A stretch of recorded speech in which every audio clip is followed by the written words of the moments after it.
السلام عليكم، معكم زهور. كي دايرين؟ لاباس؟ كنتمنى تكونوا على خير وبخير، ودائما فيديوهاتي كيوصلوكم وانتوما ناشطات ماشطات وضحكات. اليوم الفيديو ديالي اليوم هو من واحد النوعيه اللي عشتها والحاجه عشتها ولقيت عليها نتيجه، فكنبغي نشاركها معكم.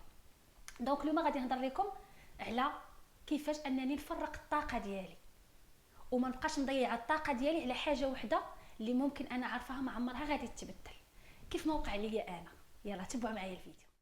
الطاقه اول حاجه هي واحد الطاقه اللي حنا اللي كنخدموها، يعني كنحسوا بالنفس ديالنا، كنديروا واحد الطاقه كثر بالمجهود ديالنا لدرجه كتولي علينا بالاشياء السلبيه، سواء على الصحه ديالنا سواء على الشوفه او نظره المجتمع لينا. بالنسبه لي انا كنت الطاقه ديالي كنت مركزه على حاجه واحده، مركزه على واحد الانسان او بغيت نغير فيه شحال من حاجه، شي حوايج اللي انا ما كانوش عاجبني فيه واللي نفرض كاع.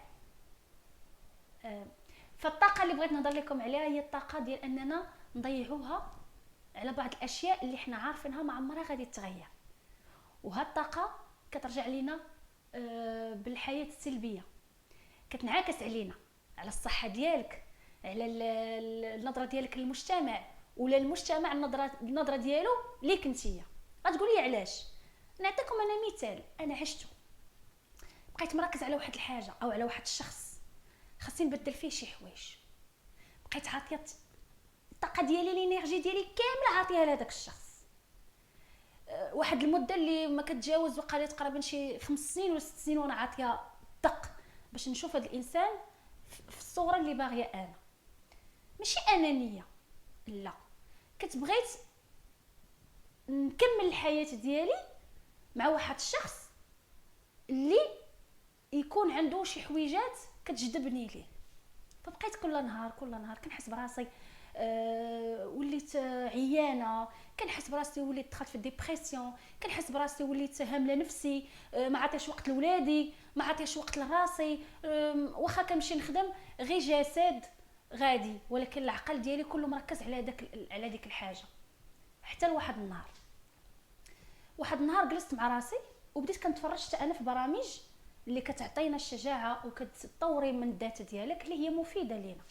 بقيت كنتفرج كنسمع لي بودكاست، لان كنصحكم تسمعوا لي بودكاست البنات اللي نتوما حابين تسمعوهم باش تزيدوا تطوروا من الذات ديالكم ومن نفسكم. فانا بديت كنقرا كتب ديال ابراهيم الفقهي الله يرحمه، وبديت كنتعلم شويه بشويه، كذلك بعض النصائح ديال الصديقات ديالي، وكذلك داكشي اللي كنمر به في الحياه واللي كنشوف على برا، والحوايج اللي تنشوفهم من خلال الفيديوهات اللي كنتفرج في انستغرام، واش نشوف المشاكل كنشوف. ولكن قلت اجي زهور، جلسي مع راسك حاولي تغيري شي حاجه. هاد الطاقه اللي نتيا كتعطيها لهاد الشخص بوحدو اللي هو 95% الطاقه ديالك كتمشي ليه، و5% نفرقاها عليك انت، على ولادك، على العائله، على صحابك، على خدمتك، على شحال من حاجه. قلت علاش ما نعكسهاش؟ 95% تولي ليا انا و5% تولي للشخص الاخر. حيت علاش؟ حيت تاكدت بان هذاك الشخص ما صالحش ليا، وواخا غادي نبقى ننصح فيه، واخا غنبغي انني نزيد به القدام، واخا نبغي انني نشوف فيه واحد الصوره، لا، ما عمره غادي يتبدل. واش الحجره الا كانت حجره واش غادي نحاولوا نردوها شي حاجه اخرى؟ ما يمكنش، ما عمرها غتولي شي حاجه اخرى. دونك قلت صافي نسمح في هذه الحاجه وندوز نركز على الحوايج اللي هما اهم ليا من هذا الشيء. فبديت كنركز، بديت كنحل عينيا، بديت كنقرا، بديت كنسول. انا من الناس اللي عقلي صغير وكنبغي نتعلم، ما كنبغيش نبقى لا انا الحاجه كنعرف ليها خاصني نبان احسن منك، لا لا، انا عقلي صغير واي واحد اللي كنحس به غادي ينفعني في حياتي كنسمع ليه وكناخذ من النصائح ديالو. كاين بعض النصائح اللي ما كناخذهمش ديك الساعه، كنحطهم كنستوكيهم عندي في الدماغ ديالي وكنخليهم حتى لواحد المده حتى كنحتاجهم. دوك كناخذ الحوايج اللي بغيت حيت انا عندي عقل، حيت انا مراه راشده، عندي عقل، زوجه، وهذه علاش غادي نبقى كذلك دائما ناخذ غير الاراء ديال الناس؟ فناخذ، والحاجه اللي غتسلكني غناخذها، والحاجه اللي ما غتسلكنيش بيان سور ما غاديش ناخذها، وغنخليها ربما تنفعني في الحوايج اخرى.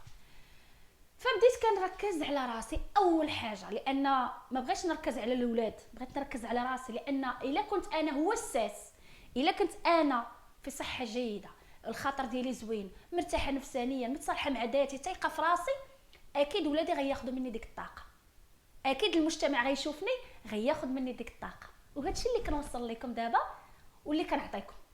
دونك فاش وليت نوصل لهاد المرحله هادي، وليت نقول زهور راكي غاديه في الطريق السليم وغاديه في الطريق الصحيح. فبديت كل نهار كنحس بواحد الثقه بدات كترجع اللي كانت مشات انعدمات. وليت كنرجع بديك الانوثه، وليت كنرجع ديك الزهور اللي قبل الحيويه والنشاط، ولكن خارجه من القلب، ماشي غير كندير فساد، ماشي غير شي حاجه باش حيت عندي كونسيبت او لا خصني دائما نكون قدام الناس فرحانه. لا، وليت كنعطي وقت الراحه، وقت ديالي للصحه ديالي، وقت النعاس، وقت الضحك وقت صح، ووقت الانشطه ديالي وقت الانشطه ديالي. فبديت كنرجع الحيويه. وهانا دابا دزت المرحله الثانيه وهي الوليدات عطيتهم، وليت نعطيهم في الوقت ديالهم. واخا انا كنت نعطيهم وقتي، ولكن ما كان هذاك الشيء مبزز عليا، دونك ما عنديش كندير داك الشيء الخاطر، ولكن انا ما لقيت اللي يدير ليا الخاطر. فعطيت الوليدات تاهم، وليت نعطيهم حقهم، نعنقهم، نبوسهم، نحيي فيهم تاهما ديك الثقه، نخليهم يبغيو ذاتهم كيف ما هما. وليت ولاو كيشوفوا فيا داك الشيء. وليت مصاحبه مع وليداتي، ماشي حتى وليدات صغار، انا ولدي عنده 8 سنين وبنتي عندها 6 سنين، ولكن معاهم بحال راني كنهضر مع ولاد راشدين صافي كبارين، كنهضر معاهم حتى انا كناخذ الاراء ديالهم. هاد اللبسه عجباتكم نلبسها، هذه كيفاش كتجيكم ماماكم، وكنبقى غاديه شنو هما الحوايج اللي كيعجبوك في ماماك، شنو هما الحوايج اللي ما كيعجبوكش فيها، وكتصالحي مع راسك. فكوني على اكيد انك غتوصل لهاد المرحله الا انت بغيتي. هاد الفيديو ليك، هاد الفيديو باش انه يزيد يقويك، يعطيك الثقه في راسك، وما نضيعش الطاقه ديالي كيف ما بغى يكون نوع الانسان. سواء على خدمه عارفه راسي غادي نكون محدوده فيها، سواء على زواج غنعرف راسي غنكون محدوده فيه، ولكن نقدر الا لقيت ما نصلح. وكيقول لك هديه ولا عمى سير وخليه. خدمي على راسك انت الاولى، عاد تخدم على الناس اخرين. وما تبقايش دائما انت هي المظلومه، ديك المسكينه المظلومه اللي مسكينه اي واحد غيشوفها غيشفق راك كيشفقوا عليك. لا، حتى حنا ما ساهلينش، وحتى حنا عندنا واحد القوه لداخل خصنا نخرجوها. كنتمنى الفيديو ديال اليوم ينال الاعجاب ديالكم. خليو لي كومونتير ديالكم، اسئله ديالكم شنو بغيتو نهضر لكم على المره الجايه من غير الرياضه. اكيد غادي نرجع لكم ال10 دقائق، تحديات ال10 دقائق اكيد غادي نرجع ليها قريبا ان شاء الله. كنقول لكم نهاركم مبروك. واللي شافت هذا الفيديو ما تنسايش ديري لي لايك، ما تنسايش يا اختي ديري لي شي بون كومونتير وقولي لي الهضره ديالي كي جاتك. كنقول لكم نهاركم مبروك وبزيوت. كنبغيكم المحبه ديالي ليكم، ربي اللي عالم بها.